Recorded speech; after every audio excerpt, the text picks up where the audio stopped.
அந்த சீராக போயிட்டு இருக்க நிர்வாகம் போச்சு, வரி போச்சு.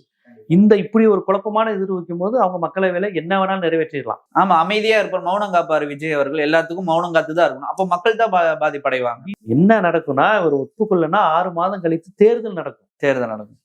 இப்ப போயிட்டாருன்னா ஒத்துக்கிட்டு சரி ஓகே நீங்க சொல்ற கண்டிஷன் ஓகே நான் சிஎம் தான் அப்படின்னா சிஎம்னா அவர் சந்திரபாபு நாயுடு மாதிரி ஆவாரு. டம்மி சிஎம் இருப்பாருங்க. டம்மி சிஎம் இல்ல, சந்திரபாபு நாயுடு ஆல்ரெடி இருக்காங்களே, ஷிண்டேக்கள் இருக்கிறாங்க.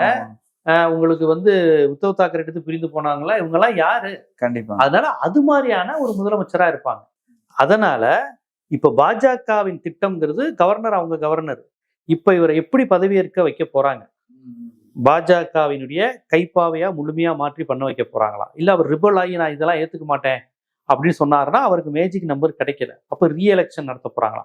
இது எது நடந்தாலும் தமிழ்நாடு இதுவரையும் இருந்த அந்த இயல்புத்தன்மை, அந்த மரபு அது மாறிடும்.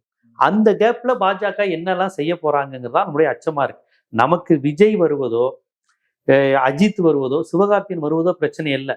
விஜய் வந்தா இங்க விஜய் ஆட்சி நடக்குமா, பாஜக ஆட்சி நடக்குமா? சிவகார்த்தியன் வந்தா சிவகார்த்தியன் ஆட்சி நடக்குமா?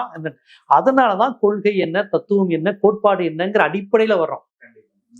இப்ப என்னதான் அதிமுக பாஜகவின் கைப்பாவையா இருந்தாலும் டக்குன்னு பொன்னைன்னு ஒரு வார்த்தை விட்டுருவாரு, இது ஒரு திராவிட கட்சி அப்படிங்கிற மாதிரி ஒரு வார்த்தையை விடுவாரு. சோ இப்ப அதிமுகவை விட அவர்களுக்கு விஜயை கையாள்வது ரொம்ப எளிது. அதிமுகவுக்கு ஒரு கட்டமைப்பு, கொள்கை, ஏதோ ஒரு கான்செப்ட் இருக்கு. அதையே முழுசா அவங்க உள்வாங்கிய பிறகு விஜயை ஒண்ணுமே இல்லை பண்ணிக்கலாம்.